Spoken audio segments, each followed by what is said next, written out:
Parliament ఎన్నికల వేళ దేశ రాజధాని ఢిల్లీలో పోస్టర్ల కలకలం రేపింది. ఢిల్లీలోని మండీ హౌస్ సర్కిల్ సమీపంలో పోస్టర్లు వెలిశాయి. మాజీ ప్రధాని మన్మోహన్ సింగ్ తో Jammu Kashmir liberation front commander, Kashmir వేర్పాటువాది యాసిన్ మాలిక్ ఉన్న పోస్టర్లు ఏర్పాటు చేశారు. దీంతో ఢిల్లీ పోలీసులు వాటిని తొలగించారు. ఈ పోస్టర్లో కాంగ్రెస్ కి ఓటు వేయండి అని పిలుపునిస్తూ ఉంది.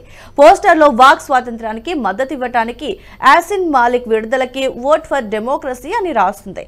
ఈ పోస్టర్ ఎవరు ఏర్పాటు చేశారనే దానిపై ఢిల్లీ పోలీసులు దర్యాప్తు చేస్తున్నారు. నిషేధిత జమ్మూ కాశ్మీర్ లిబరేషన్ ఫ్రంట్ నాయకుడు యాసిన్ మాలిక్ ఉగ్రవాదానికి నిధులు సమకూర్చిన కేసులో జీవిత ఖైదు అనుభవిస్తున్నాడు. దేశంలో యూపీఏ ప్రభుత్వం ఉన్న సమయంలో యాసిన్ మాలిక్ ఢిల్లీలో మన్మోహన్ సింగ్ ను కలిశారు. ఆ సమయంలో మన్మోహన్ సింగ్ ప్రధానమంత్రిగా ఉన్నారు. తాజా ఆ ఫోటోతో పోస్టర్ ఏర్పాటు చేశారు. ఈ పోస్టర్ల వ్యవహారం సోషల్ మీడియాలో వైరల్ అయింది.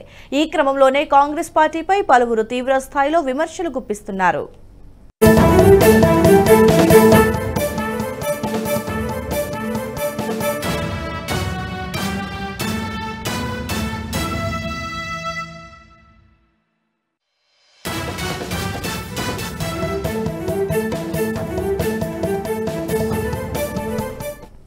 ఈ వీడియో మీకు నచ్చినట్టయితే లైక్ చేయండి, 10 మందికి షేర్ చేయండి. అలాగే కామెంట్ల రూపంలో మీ అభిప్రాయాలను మాతో పంచుకోండి. Nationalist hub group of channels ను సబ్స్క్రైబ్ చేసుకుని తెలుగునాట జాతీయవాద జర్నలిజాన్ని ప్రోత్సహించండి. ఈ వీడియో కింద ఉన్న బెల్ ఐకాన్ పై క్లిక్ చేయడం మర్చిపోవద్దు.